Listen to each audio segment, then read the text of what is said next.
ไกลเลยเลยแมสกูเป็นบ่ก้อนยอดอารมณ์กันแม่มือตามือตาเลยลำนาแล้วเขาสิเป็นลากก็หอกอีกทุกคน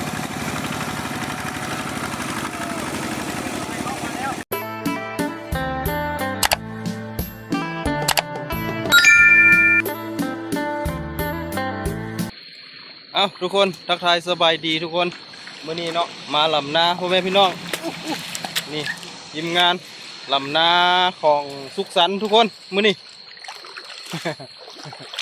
ป้านคันนาหน่อยนี้เนาะเทคันนาผมเป็นป้านคันนาน้ำมันหลายทุกคนมันท่วมก้าเขาก็เลยว่าเทน้ำออกปล่อยน้ำทิ้งทุกคนมาหลายคนเลยมื้อนี้พ่อแม่พี่น้องแต่เมื่อกระติบน้อยมาช่วย4แหงมื้อนี้มาช่วยงานของอันสุขสันต์ทุกคนมื้อนี้ลำนาทีมงานเอามา 3-4 คนแล้วก็บวกใส่เอื้อยของสุขสันต์ทุกคนมื้อนี้ก็ลำได้ให้นึงแล้วทุกคนเอาก็มาติดตามมาส้มกันต่อไปเนาะทุกคนเนาะก็เริ่มลำต่อทุกคนบัดนี้มาเมื่อกี้นี่ลำนี่ทุกคนได้ให้หนึ่งได้เฮ่อหนึ่งสิมาลำต่อนี่บัดนี้ลำต่อนี่ให้ได้ลงไปพูนแล้วทุกคนมื้อนี้น้ำยังเลิกก็ท่วมอยู่บ่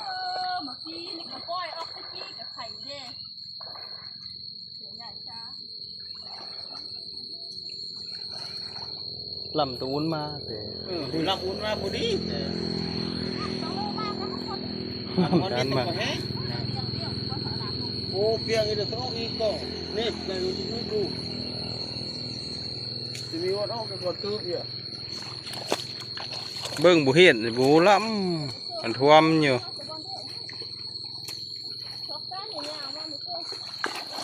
น้ำไหลก้อยน้ำก่อนทุกคน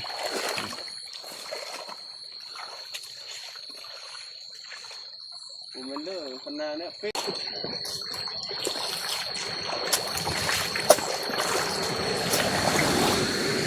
นาเด้อพ่อแม่พี่น้อง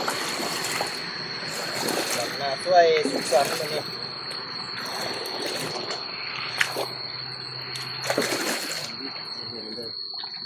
ชิวน้ำเขา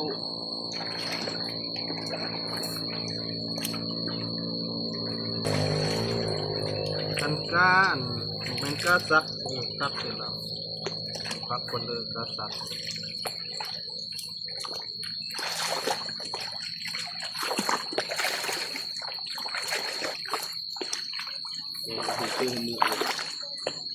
ลืมมาแล้วลำนานเบยลำหลายที่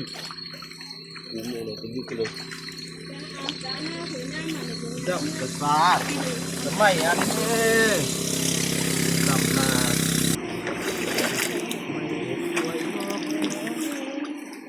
โอ้ทำแบบตู้ฝาฟังแล้วดื่มเพชรโอ้ตู้สก็มีอยู่ว่าตู้ซากไฟเลยแล้วตัวมาการตัดทอดแล้วก็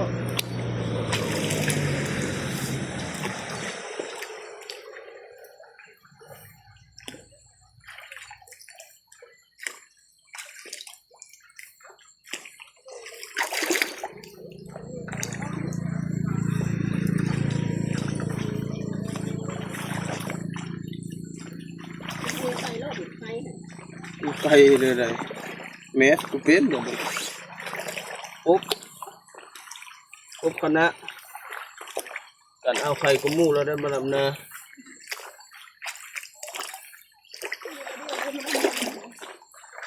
เป็ดก้อนเด้เป็ดก้อนไข่ก้อนเด้ได้มาลำนาเห็นแล้ว2-3 มือตั้งหลังกันพอพูดคิดว่าได้ดำแม่ก็มา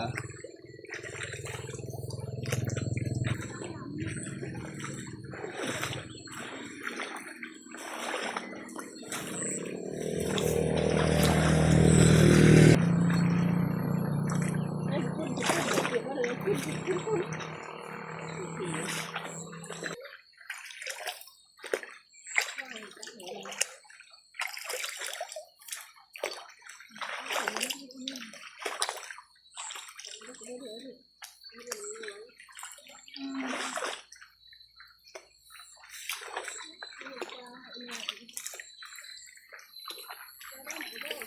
ัด2,000หมดมือนี่ยังจะ2,050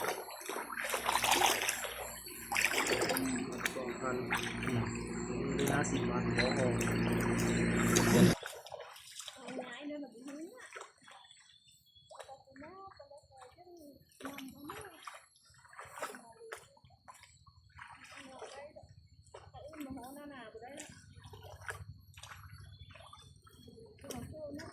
กะอยู่ในกาแฟดิ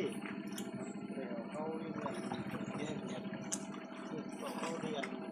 ก็คุยไทยเลยจะกะอยู่ทีนี้เอ็ดมันก็กลางเลยดิคุยด้วยกินยาตกเชื้อเลยจะเหลืองเลยปวดหัวเลยกินยาเลย นี่นะ อ้าว ให้เท่าหนึ่งนี่มาก ไอ้กับของกลางนี่ดิ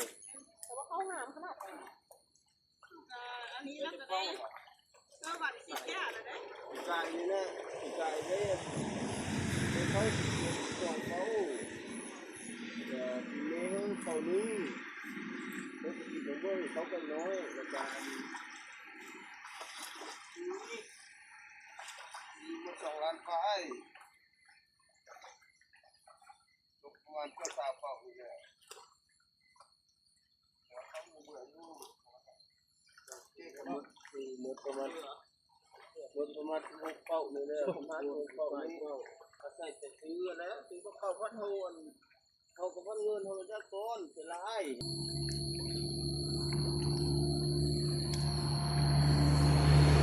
พักก้อนยอดอารมณ์กันแม่มือหน้ามือตาเลยใคร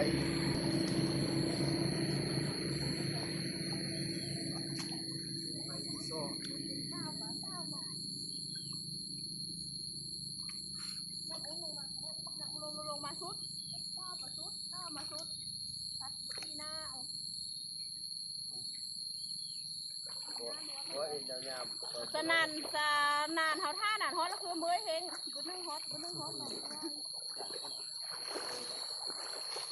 ตอนนี้โลจะต้องสนุกไอ้เรื่องเขาที่เก่งอันนี้เขาก็คือเห็นแล้วว่าน้ำเพชรอันนั้นไอ้กุ๊กเห็นแล้วว่าน้ำเพชรเขาตั้งกุ๊กนี่คือก็คือละวันนี้อ้อม เมื่อยย่างเลยนะลูก ยางอยู่นั้นแล้ว ได้เสาโยม วันนี้อ้อมพอละโมงนี่เนี่ย สามีจะตั้งกุ๊กเดียว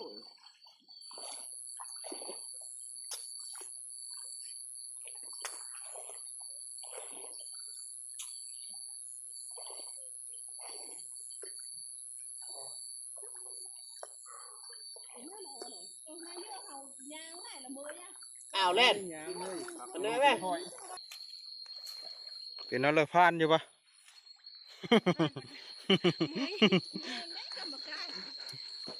หน้าผ่านบ่วะนัด ดำซ้ำนี่อ่ะพานบ่ เมื่อตูนแย่งจูนี่ผ่านบ่ประกบที่ไว้ผมเห็นว่าคมจริงเด้อเอาที่ก็กัดน้อยนึงแต่มันตัวไว้ได้ แล่นไปกันเลยเสร็จแล้วมิดจัดเห็นไทยเนื้อขาดเนื้อ โดนนะวะจะมากับแม่เบิ้งเมื่อกี้นี่ละเด้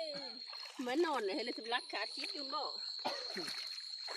รักโอมโหทับยุ่นบ่เอากำลังใจกำลังใจเนาะอันสิแล้วไวเอ้ยจักเสื้อใหญ่มาก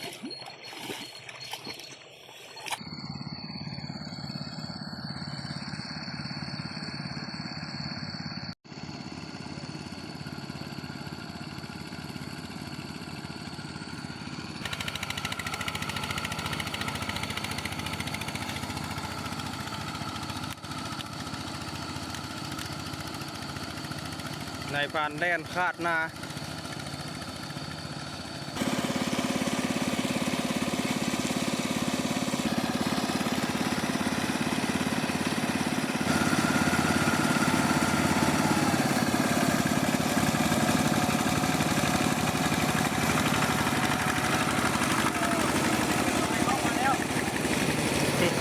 น้ านนิ้วเนาะ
ให้ในพันแล่นสืบต่อทุกคน เดี๋ยวเขาจะไปลำนาปะนี่ลำนาต่อเขากะไป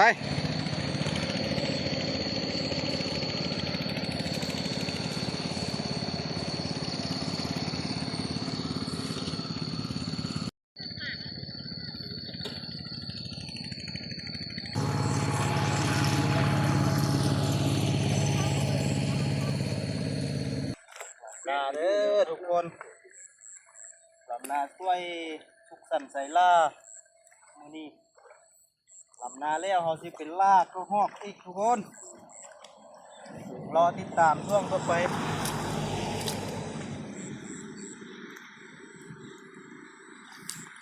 ช่วยลำนาให้ทุกสันให้มันแล้วจ้ะได้ไปตกฟ้าทุกคนส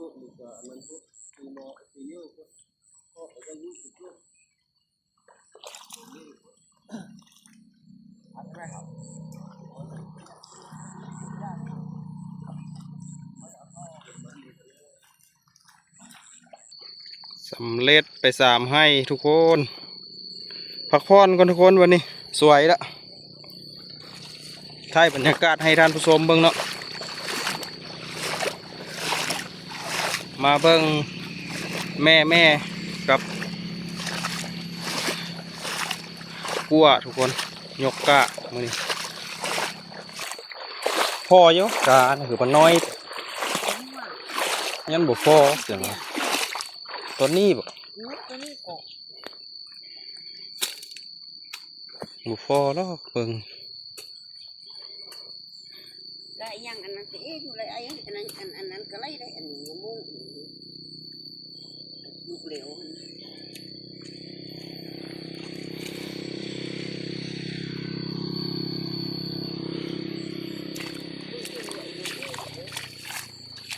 เอ๊ะก็ยกเมิดเหอหนึ่งเด้อหาก็ได้3เหอสำคัญหนึ่งเหออย่างเดือนี่ก็บ่ซ้ำนี่สิ บ่เลือบ่พอก็บ่พอน้อยเบิ่งนี่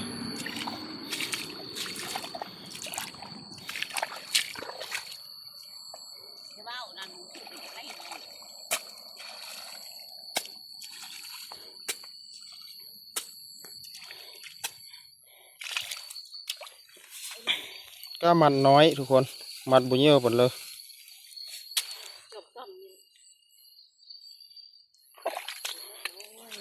ไปมือบ่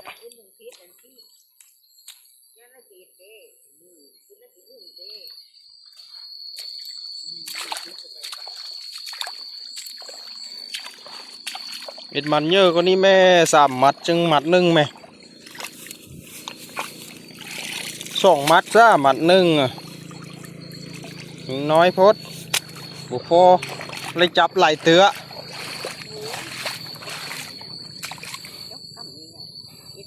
แต่ไอเดือล่ำละแยกออกสิเปลี่ยนอยู่กาสมนี้ ไอเดือบุญแยกสิเอ็ด2 มัดมัดหนึ่งพอดี เจ้ายังได้หมากไว้ก่อน หมายเลย มาส่งคุณมาไปเที่ยวเขาเพื่อ เออ ป้าบ้าน เสมยละเพื่อนพด โอ้ยอย่าบ้านแนวนั้นดินนามันกับเพื่อนนะบ่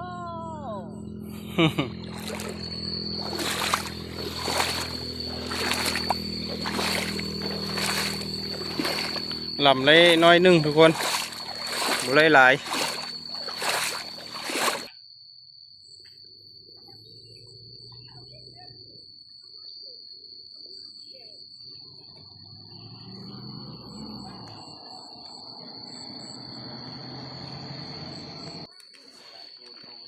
เป็นอะไร กินบุมบามบุมบามบุมบาม เมื่อยอยู่วะ จิตสำนึกสบาย เด็กกับเมื่อพักผ่อนอยู่บ้านกับพวกไก่ทุกคนอยู่นี่เมื่อบ้านกับประมาณ5 นาทีก็ฮอดเฮือน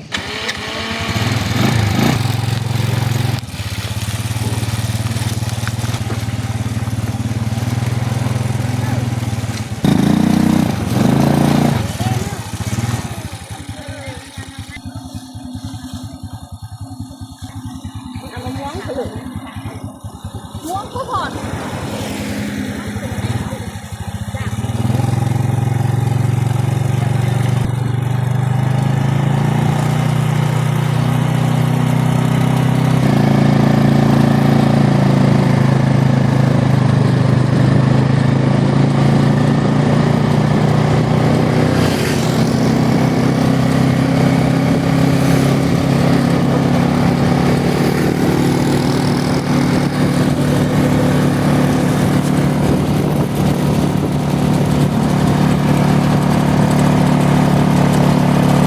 ลำนากะลำเจ้าง่ายทุกคนลำตอนเช้าก็มาพักผ่อนมื้ออื่นก็ไปลำนาของเจ้าหนึ่งอีกทุกคนสำหรับเจ้านี่ก็ลำตอนเช้ามื้ออื่นอีกเจ้าหนึ่งทุกคนมะม่วงออกมาแต่นาทุ่งนาพุ่นทุกคนมะม่วงยาวนะทุกคนมะม่วงหวานกรอบๆแบบนี้สำหรับคลิปนี้ก็บ่มีอย่างไรเนาะพ่อแม่พี่น้องเนาะก็ลำนากับประมาณนี้แหละทุกคนก็โอกาสหน้าพบพ่อกันไหมทุกคนสำหรับคลิปนี้ก็เอาก้าวคำว่าสบายดีทุกคน